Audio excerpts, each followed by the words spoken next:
This one right here. Okay. Good morning, and I just want to tell you it's an honor and a privilege to be here with you, the students, who will be the generation that saved the world. And that's a quote from Green Team President Brian Larson, who is standing right there, tall blonde person, and he is now at ESF. In 2009, we had an amazing experience. We learned so much, and one of our team members said, "Why aren't we being taught this in school?" And Green Team formed with 5 students, our superintendent, our buildings and ground person, and basically we launched the Green Team. As Jen said, dedicated to reducing our carbon footprint in our little neck of the woods.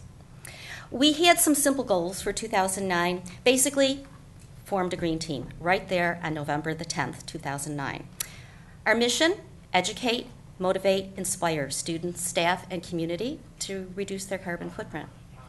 Distribute CFLs at our November open house. That's where Green Team made its debut.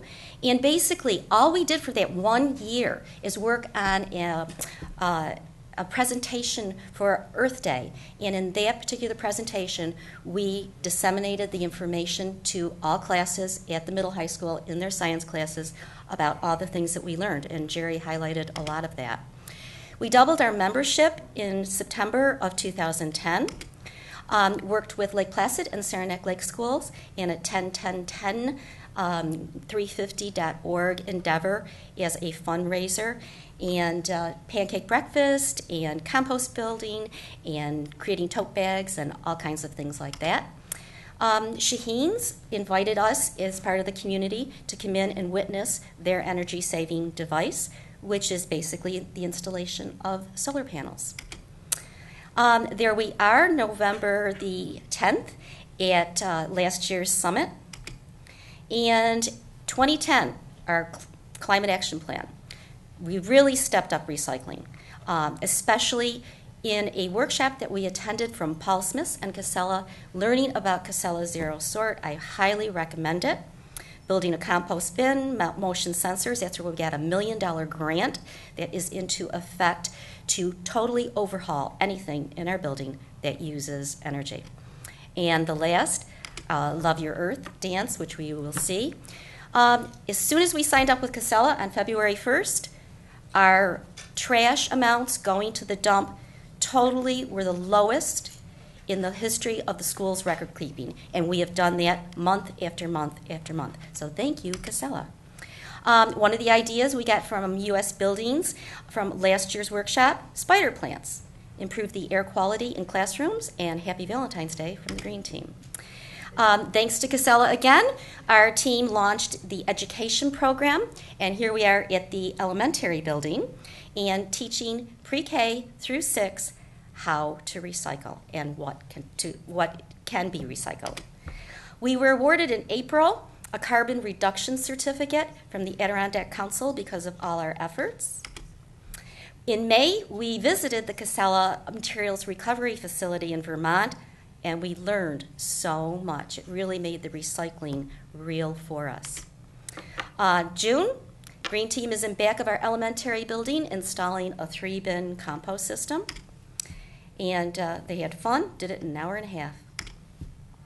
Green Team launched a massive locker cleanout at the end of June. Massive. This is my classroom. Yeah. And anyways, we put out barrels. We'll teach you more of this in workshop number 3. But what I really want to show you, and Hannah is here today, Hannah is holding a bag of garbage, one of several that would have been brought to the dump.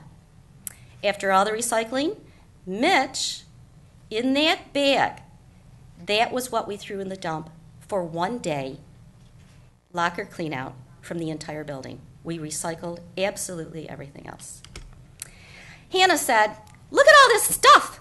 We should open up a store and sell it for little or nothing." There we are, September 2011. Hannah is our Green Team store manager. Mitch is in 8th grade and has been our mascot forever. And we hope to have him on board next year, but he is in 8th grade, but he's dynamite. So this is where we sell our school supplies. Okay, part of our education, teaching the teachers. This is also October of this year, teaching the teachers at LP Quinn how to compost. We provided books, resources, art projects, and we have a pre-K through 6 field trip to the compost bin. Truly a journey to forever. Here's part of our green team. You know, we can't miss AP English courses, and there's volleyball practice, but there we are at LP Quinn. What is your campus doing? What can one person do? One person's share. And the video. Here's our fundraiser.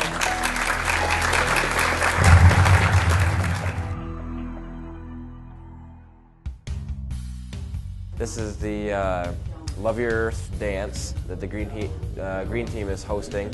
We saw a poster for the North Country's Junk to Funk fashion show, and we were kind of talking, and we came to the realization that in high school we only have 2 dances. That's your homecoming dance and prom dance.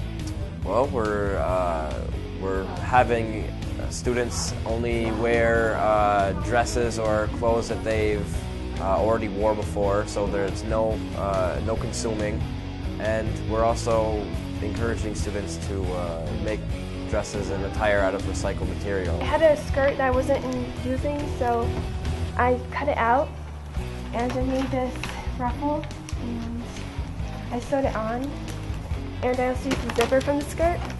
I also used this fabric because actually I didn't use this fabric before. It's the first time I used it, and I got it from the flea market for like $1. Well, I first started with a garbage bag and had to cut it to my size and then sew it so it'd stay. And then I added the Uno cards, and then I started duct taping newspaper. I don't know, I like making things. I made a card wallet to go with the dress. Well, we want to recycle and reuse because like the less that's going in the dump, the more that's making an impact on going green. I really don't know what to expect. I mean, I'm hoping that we get a large turnout, and I'm really hoping that students are having fun, and I really just want students to realize that we're not a club that's going to tell people what to do. We're a club out here for students to enjoy, and for people who are interested in helping the environment to come out and to help.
One thing that I always hear is that people, ask, well, what can I do? What does it matter that one person's doing something in the whole world? And I tell them one person can only do one person's share. But if everybody else does one person's share, then we get a really big something.